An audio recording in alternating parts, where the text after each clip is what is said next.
Welcome back. ರಾಜಧಾನಿ ಬೆಂಗಳೂರಿನಲ್ಲಿ ಬೇಸಿಗೆ ಹತ್ತಿರವಾಗ್ತಾ ಇದ್ದಂತೆ ಕುಡಿಯುವ ನೀರಿಗೆ ಹಾಹಾಕಾರ ಜೋರಾಗ್ತಾ ಇದೆ. ಇದೇ ಸಮಯವನ್ನ ದುರುಪಯೋಗ ಮಾಡಿಕೊಡ್ತಾ ಇರುವಂತಹ ಕೆಲವು ದಂಧೆಕೋರರು ವಾಟರ್ ಟ್ಯಾಂಕ್ ಅನ್ನ ಬೇಕಾಬಿಟ್ಟಿ ದುಡ್ಡಿಗೆ ಮಾರುವಂತಹ ಕೆಲಸವನ್ನ ಮಾಡ್ತಾ ಇದ್ದಾರೆ. ಇದಕ್ಕೆ ಬ್ರೇಕ್ ಹಾಕುವಂತಹ ಕೆಲಸ BBMP ಅವರಿಂದ ಆಗ್ತಾ ಇಲ್ಲ. ಯಾಕೆ ಈ ವಾಟರ್ ಮಾಫಿಯಾಗೆ ಬ್ರೇಕ್ ಹಾಕುವಂತಹ ಕೆಲಸ BBMP ಅಧಿಕಾರಿಗಳಿಂದ ಆಗ್ತಾ ಇಲ್ಲ ಅನ್ನುವಂತಹ ಆಕ್ರೋಶ ಈಗ ವ್ಯಕ್ತವಾಗ್ತಾ ಇದೆ. ಅಸಲಿಗೆ ಇವೆಲ್ಲವನ್ನೂ ಕೂಡ BBMP ನೋಡಬೇಕಾಗಿತ್ತು. ಆದರೆ BBMP ನಮಗೂ ಇದಕ್ಕೂ ಸಂಬಂಧ ಇಲ್ಲ ಅನ್ನೋ ರೀತಿಯಲ್ಲಿ ವರ್ತಿಸ್ತಾ ಇರೋದು ಈಗ ಸಹಜವಾಗಿ ರಾಜಧಾನಿ ಬೆಂಗಳೂರು ಜನರ ಆಕ್ರೋಶಕ್ಕೆ ಕಾರಣ ಆಗ್ತಾ ಇದೆ. ನೀರಿನ ದಂಧೆಗೆ ಬ್ರೇಕ್ ಹಾಕೋದಕ್ಕೆ BBMP ಮೀನಮೇಷ ಎಣಿಸ್ತಾ ಇರೋದು. ದರ ನಿಗದಿ ಮಾಡಬೇಕು BBMP, ಆದರೆ ದರ ನಿಗದಿ ಮಾಡೋದಕ್ಕೆ BBMP ಜಲಮಂಡಳಿ ಜಟಾಪಟಿಯನ್ನು ನಡೆಸಿವೆ. ಇದರ ಮಧ್ಯೆ ಸಾರ್ವಜನಿಕರು ಈಗ ಕಷ್ಟ ಅನುಭವಿಸುವಂತಹ ಪರಿಸ್ಥಿತಿ ನಿರ್ಮಾಣವಾಗಿದೆ. ಅವರು ಮಾಡ್ತಾ ಇರ್ತಾರೆ. ಅವರು ವಾಟರ್ ಟ್ಯಾಂಕರ್ ಈಗಾಗಲೇ ತಮ್ಮ POW ಇಂದ ತಗೊಂಡು ಔಟರ್ ಏರಿಯಾದಲ್ಲಿ ಮಾಡ್ತಾ ಇರ್ತಾರೆ. ನಾವು ಅವರಿಗೆ ಇನ್ನೂ 40 ಕೋಟಿಯಲ್ಲಿ ಎಲ್ಲಿ 110 ಹಳ್ಳಿಗಳಲ್ಲಿ ಬೋರ್ ಬತ್ತಿ ಹೋಗಿದೆ, ಅದಕ್ಕೇನು ಡೀಪ್ನಿಂಗ್ ಬೇಕು ಅಥವಾ ಹೈಡ್ರೋ ಫ್ರ್ಯಾಕ್ಚರಿಂಗ್ ಬೇಕು ಅಥವಾ ವಾಟರ್ ಟ್ಯಾಂಕರ್ಸ್ ಹೆಚ್ಚು ಬೇಕು ಅಥವಾ ಅದನ್ನು ನಮ್ಮ RO ಪ್ಲಾಂಟ್ ಎಲ್ಲಿದೆ ಅಲ್ಲಿ ಬತ್ತಿ ಹೋಗಿವೆ ನಮ್ಮ ಸೋರ್ಸು. ಅದಕ್ಕಾಗಿ 40 ಕೋಟಿ ಇವತ್ತು ಔಟರ್ ಝೋನ್ಸ್ಗೆ 5 ಝೋನ್ಸ್ಗಳಿಗೆ ರಿಲೀಸ್ ಮಾಡ್ತಾ ಇದ್ದೇವೆ. ಅದನ್ನು ಬಿಟ್ಟು ಕೂಡ 15th ಫೈನಾನ್ಸ್ನಲ್ಲಿ 20 ಕೋಟಿ ಮತ್ತು 32 ಕೋಟಿ ನಾವು ರಿಅಪ್ರೊಪ್ರಿಯೇಷನ್ ಮಾಡಿ ಹಿಂದೆನೇ ಕೊಟ್ಟಿದ್ದೇವೆ. So around 110 crores we are spending on maintaining the water.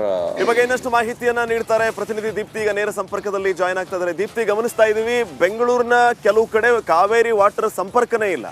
ಇದ್ರ ಮಧ್ಯೆ ಎಲ್ಲೆಲ್ಲಿ ನೀರಿನ ಅಭಾವ ಆಗ್ತಾ ಇದೆ ಅಲ್ಲಲ್ಲಿ ಟ್ಯಾಂಕರ್ಗಳು ರಾಜಾರೋಷದಿಂದ ಓಡಾಡ್ತಾ ಇವೆ. ಇವುಗಳಿಗೆ ದರ ನಿಗದಿ ಮಾಡುವಂತಹ ಕೆಲಸ BWSSB BBMPಗೆ ಜಟಾಪಟಿಗೆ ಕಾರಣ ಆಗಿದೆ. ಅಸಲಿಗೆ BBMP ಇಲ್ಲಿ ಏನು ಮಾಡಬೇಕಾಗಿತ್ತು, ಯಾಕೆ ಈ ರೀತಿ ನಿರ್ಲಕ್ಷ್ಯವನ್ನ ತೋರಿಸ್ತಾ ಇದೆ, ಏನು ಹೇಳ್ತೀರಿ ಈ ಬಗ್ಗೆ?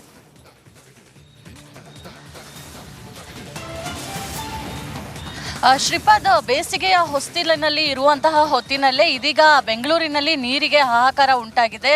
ಸಿಟಿ ಜನ ನೀರು ನೀರು ನೀರು ಅಂತ ಪರದಾಡ್ತಾ ಇದ್ದಾರೆ. ಅಪಾರ್ಟ್ಮೆಂಟ್ಗಳಲ್ಲಿ ಬೋರ್ವೆಲ್ಗಳು ಬತ್ತೋದ್ರೆ ಮನೆಗಳಲ್ಲಿರುವಂತಹ ಸಂಪಿನಲ್ಲಿ ಕಂಪ್ಲೀಟ್ ಆಗಿ ನೀರು ಡ್ರೈನ್ ಔಟ್ ಆಗಿದೆ. ಈ ಒಂದು ನೀರಿಗೆ ಅಭಾವ ಆಗಿರೋದ್ರಿಂದ, ನೀರಿಗೆ ಡಿಮ್ಯಾಂಡ್ ಹೆಚ್ಚಾಗಿರೋದ್ರಿಂದ ವಾಟರ್ ಟ್ಯಾಂಕ್ಗಳು ಬೇಕಾಬಿಟ್ಟು ನೀರಿನ ದಂಧೆಗೆ ಇಳಿದಿದೆ. ಎಲ್ಲೊಂದು ಕಡೆ BBMP ಜೊತೆಗೆ ಜಲಮಂಡಳಿಯವರು ಕೂತು ವಾಟರ್ ಟ್ಯಾಂಕರ್ ಬೆಲೆ ನಿಗದಿಯನ್ನ ಮಾಡಬೇಕಾಗುತ್ತೆ. ಅಂದ್ರೆ ಇಷ್ಟು 5,000 ಲೀಟರ್ಗೆ 540 ರೂಪಾಯಿ, ಹಾಗೆ 10,000 ಲೀಟರ್ಗೆ 1,000 ರೂಪಾಯಿ, 20,000 ಲೀಟರ್ಗೆ 1,200 ರೂಪಾಯಿ ಅನ್ನೋ ರೀತಿಯಲ್ಲಿ ಅವರು ದರವನ್ನ ನಿಗದಿ ಮಾಡಬೇಕು. ಆದ್ರೆ ಯಾವುದೇ ರೀತಿಯಾಗಿ ದರವನ್ನ ನಿಗದಿ ಮಾಡಿಲ್ಲ. ಅದರ ಬದಲಾಗಿ BBMP ಅವರು ಜಲಮಂಡಳಿಯವರ ಮೇಲೆ, ಜಲಮಂಡಳಿಯವರು BBMP ಮೇಲೆ ಹಾಕ್ತಾ ಇದ್ದಾರೆ. ನಿನ್ನೆ ಕಮಿಷನರ್ನ ಮಾತಾಡಿಸುವಂತ ಸಂದರ್ಭದಲ್ಲಿ ಕೇಳಿದ್ವಿ, ಯಾಕೆ ವಾಟರ್ ಟ್ಯಾಂಕರ್ಗಳು ಬೇಕಾಬಿಟ್ಟಿ ಹಣವನ್ನ ವಸೂಲಿ ಮಾಡ್ತಾ ಇದೆ. ಕೇವಲ 5,000 ಲೀಟರ್ ಇರುವಂತಹ ವಾಟರ್ ಟ್ಯಾಂಕರ್ಗೆ 1,500ದಿಂದ 2,000 ರೂಪಾಯಿನ ವಸೂಲಿ ಮಾಡ್ತಾ ಇದ್ದಾರೆ. ಇದ್ರ ಬಗ್ಗೆ ಯಾವುದೇ ರೀತಿಯಾಗಿ ಆಕ್ಷನ್ ತಗೊಳ್ಳಲ್ಲ ಅಂತ ಹೇಳಿದ್ರೆ ಕಮಿಷನರ್ ಅವರು ಕೊಡುವಂತಹ ಉತ್ತರ ನಿಜಕ್ಕೂ ಆಶ್ಚರ್ಯಕರವಾಗುತ್ತೆ.